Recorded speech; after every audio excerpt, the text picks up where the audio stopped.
Bismillahirrahmanirrahim. Assalamualaikum warahmatullahi wabarakatuh.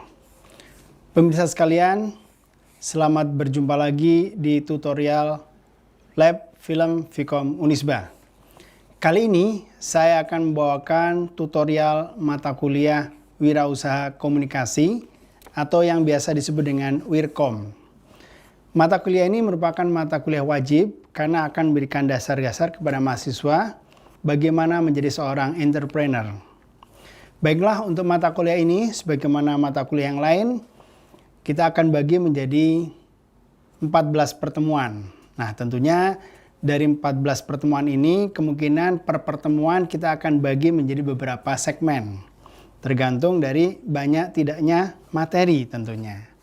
Baiklah, pemirsa sekalian, untuk pertemuan pertama ini, kita akan bahas mengenai menjadi wirausaha. Tujuan pembelajaran ini adalah pertama, menjelaskan arti kewirausahaan. Yang kedua, menjelaskan karakter seorang wirausaha. Dan yang ketiga, menjelaskan tipe-tipe wirausaha. Dan yang terakhir adalah menumbuhkan keinginan untuk berwirausaha.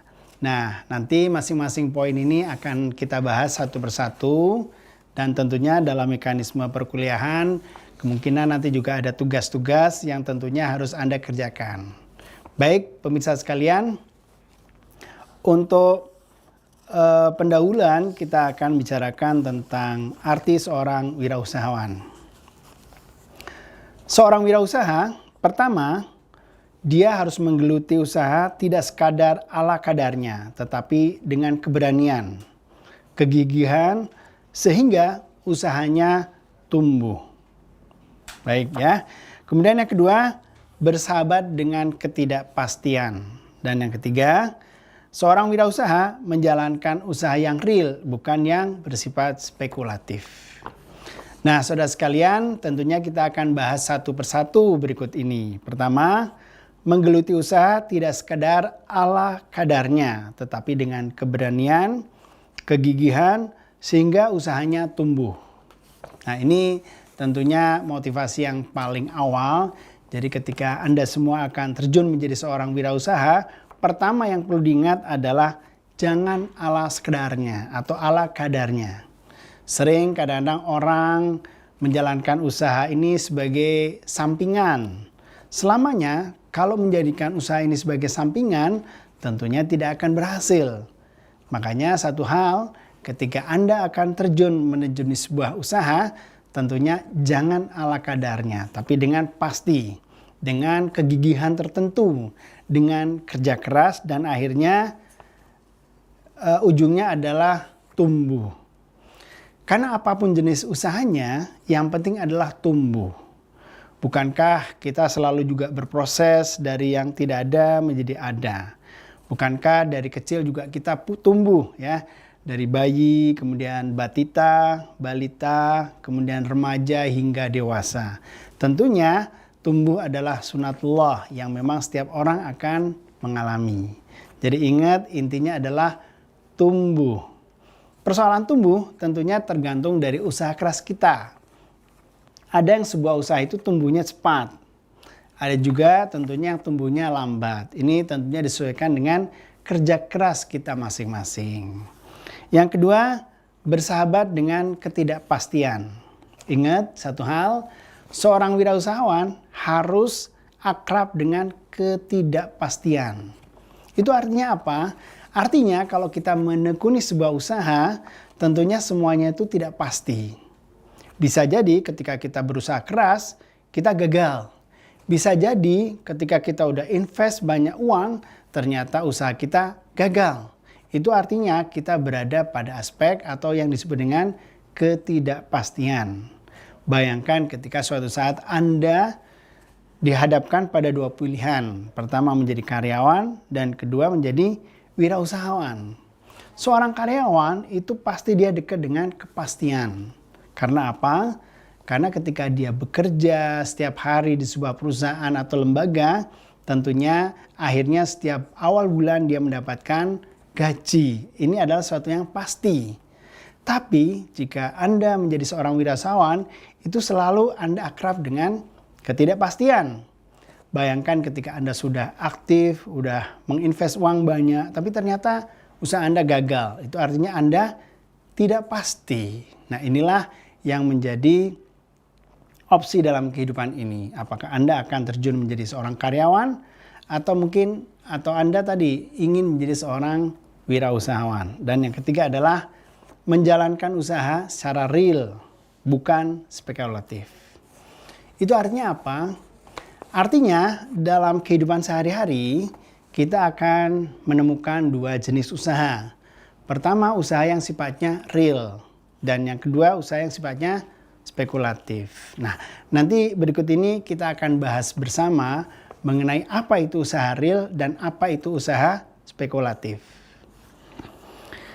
Baik, pemirsa sekalian, usaha yang sesungguhnya atau real itu pertama ditandai dengan didasarkan motif untuk melayani dan memperoleh kemandirian.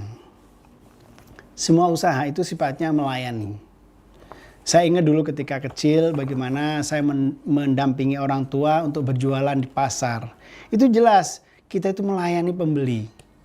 Tentunya seorang pedagang itu harus punya jiwa melayani. Demikian juga semua wirausahawan itu harus punya jiwa melayani. Karena apa?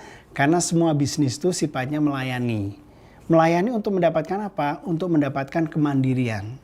Artinya setelah usaha kita jalan, setelah apa yang kita usahakan berhasil, tentunya kita mandiri, kita punya kebebasan finansial. Yang kedua, ciri usaha yang sifatnya sesungguhnya atau real adalah dengan ketulusan, kerja keras, dan inovasi. Menjadi seorang wirausahawan itu harus tulus. Jangan terpaksa, karena kalau terpaksa hasilnya tidak akan maksimal. Jadi yang pertama yang Anda tanamkan adalah tulus. Anda menjadi seorang wirausahawan itu harus tulus. Apapun yang terjadi harus Anda terima. Apapun risiko yang Anda terima, Anda harus rela menerimanya. Itu namanya tulus. Dan yang kedua, kerja keras. Seorang wirausahawan tentunya harus keras, bekerja keras. Gak mungkin kalau seorang wirausahawan itu leha-leha, nyantai, kemudian ya kumahangke gitu. Gak bisa. Tetap yang namanya wirausahaan harus bekerja keras. Dan yang ketiga adalah inovasi. Inovasi ini kata penting. Karena inovasi berarti melakukan sesuatu yang sebelumnya belum ada. Nah, ini penting bagi seorang wirausahawan. Karena seorang usahawan itu harus berpikir out of the box. Artinya sesuatu yang tidak biasa dilakukan oleh orang lain. Itulah intinya wirausaha. Anda mungkin sekarang bayangkan ya, bagaimana orang bisa berpikir membuat sebuah warung abnormal misalnya contohnya ya. Kalau kita perhatikan, misalnya sehari-hari kita membeli kopi, sangir kopi saja misalnya di Mang Udin tetangga kita, tentunya harganya nggak semahal kalau kita beli di abnormal. Abnormal beda. Kalau kita beli kopi di abnormal tentunya akan beda kalau kita beli juga di Starbucks. Padahal itu yang membedakan apa? Hanya tempat dan merek. Tapi itulah inti dari inovasi. Artinya membuat sesuatu yang belum ada. Dan berikutnya adalah ciri-ciri usaha yang sesungguhnya bukan jalan pintas, cara cepat menjadi kaya. Ingat satu hal, tidak ada satupun orang kaya di dunia ini yang bekerja keras, yang cepat kaya. Pasti dia mengalami berbagai rintangan, berbagai usaha, sampai akhirnya mendapatkan posisinya sekarang ini. Mungkin kita bisa contohkan bagaimana Mark Zuckerberg ya.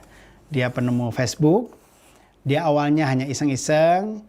Dia melakukan kegiatannya di sebuah garasi, sampai akhirnya dia drop out dari sebuah universitas di Amerika. Awalnya dia membuat Facebook itu hanya untuk pengen ketemu dengan teman-teman. Tapi Anda sekarang lihat bagaimana omset Facebook sekarang ini tentunya ratusan miliar. Itu berasal dari sebuah usaha yang bertahap, tidak ujuk-ujuk jadi. Atau kalau mungkin kita ingat bagaimana perjuangan Jack Ma, pemilik Alibaba.com. Bagaimana dia mengawali usaha dengan sangat susah payah. Karena pada saat itu internet marketing tentunya belum sepopuler sekarang. Tapi Anda lihat setelah sekian puluh tahun, katakanlah 20 tahun, Alibaba ini menjadi usaha yang sangat besar, dan Jack Ma dianggap sebagai orang terkaya di Tiongkok, ya, mengalahkan Li Keqiang, seorang konglomerat asal Cina juga.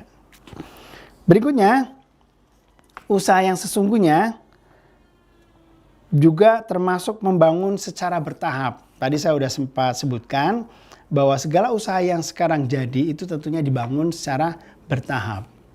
Mungkin Anda juga ingat bagaimana sosok seorang Bob Sadino, ya. Beliau mengawali dengan cara menjual telur di tetangga-tetangganya pada saat itu. Kemudian dia juga nggak segan-segan menjual mobil peninggalan orang tuanya untuk modal. Tapi ternyata apa? Ternyata sekarang Kemchick, perusahaan milik Bob Sadino, menjadi usaha yang sangat terkenal dan beromset ratusan miliar. Ya, meskipun Bob Sadino sekarang udah meninggal, paling tidak torehan kesuksesan yang sudah dia lakukan membuktikan bahwa usaha itu tidak bisa dijalankan secara mendadak, secara tiba-tiba kemudian berhasil. Selalu dilalui dengan cara bertahap. Berikutnya adalah menjaga nama baik, membangun reputasi. Jadi usaha yang real itu pertama harus menjaga nama baik. Tentunya nama baik ini juga akan mengakibatkan adanya reputasi yang didapat oleh sebuah usaha. Nah, reputasi ini salah satunya adalah aspek brand, ya. Jadi bagaimana orang membangun brand sampai akhirnya punya reputasi. Anda mungkin bisa lihat ya, bagaimana bangganya ketika orang menggunakan laptop merek Apple misalnya. Apple bukan sekedar laptop, tapi dia adalah reputasi.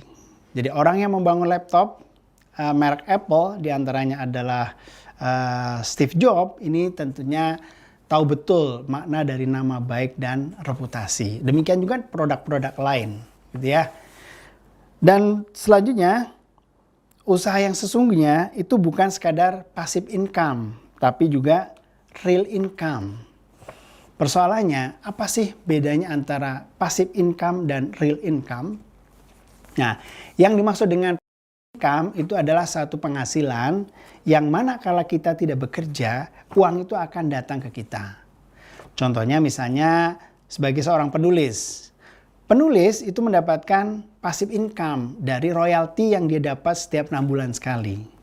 Tapi ingat, passive income ini tentunya tidak sebesar yang selalu dibayangkan oleh orang. Karena kadang-kadang permainan penerbit pun selalu membuat para penulis kadang-kadang merasa dirugikan, gitu ya. Kemudian juga royalti buku pun tidak selalu konstan. Katakanlah misalnya kalau bukunya laku banyak, tentunya passive income-nya besar. Tapi bayangkan kalau ternyata dalam setahun bukunya hanya terjual hanya beberapa eksemplar. Tentunya passive income pun tidak besar juga. Begitu ya. Baik. Kemudian apa sih kalau real income itu? Nah, kalau real income tentunya usaha atau pendapatan yang didapat ya selama dia bekerja, dia akan mendapatkan real income. Katakanlah seorang pedagang, setiap hari dia membuka lapaknya, kemudian ada pembeli, ada transaksi penjualan, itulah yang disebut dengan real income. Real income tidak disasarkan pada pekerjaan yang sudah dilakukan, tapi karena dia melakukannya, maka dia mendapatkan.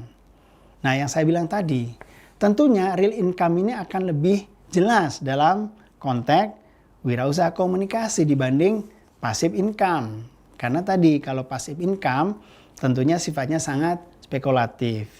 Ya, kalau tadi penjualan bukunya banyak, tentunya seorang penulis mendapatkan passive income yang besar. Tapi kalau misalnya penjualan bukunya kecil, tentunya passive income-nya pun tidak terlalu besar. Yang terakhir untuk usaha yang sesungguhnya, cirinya adalah aspek pendidikan, persahabatan, spiritualitas itu sangat penting. Makanya dalam kegiatan Wirkom atau kewirausahaan, tentunya pendidikan, persahabatan, dan spiritualitas itu sangat penting. Katakanlah kalau kita berbisnis, bukan aspek uang, tapi ada nilai-nilai yang lain. Ada nilai ruhani atau dengan spiritualitas. Ada nilai persahabatan yang dibentuk. Sehingga kalau dulu orang meramai membicarakan faktor manajemen yang penting, faktor penjualan yang penting adalah STP ya. STP itu segmented, kemudian T-nya targeting dan positioning. Dulu STP ini dianggap dewanya marketing. Tapi nyatanya sekarang STP ini mulai tergeser dengan adanya konsep komunitas. Jadi orang berbisnis dengan melalui kegiatan komunitas itu akan jauh lebih berhasil saat ini dibanding konsep STP. Ini maknanya apa? Di situ ada yang disebut dengan persahabatan. Jadi tentunya di era sekarang ini kita nggak bisa mengabaikan persahabatan karena justru komunitas yang dibangun dengan semangat persahabatan itu akan mampu mendatangkan rezeki, akan mendatangkan income, gitu ya. Itulah beberapa ciri mengenai usaha yang bersifat real. Baiklah, untuk sementara itu dulu, kita akan melanjutkan materi yang berikutnya. Sekian, Assalamualaikum warahmatullahi wabarakatuh.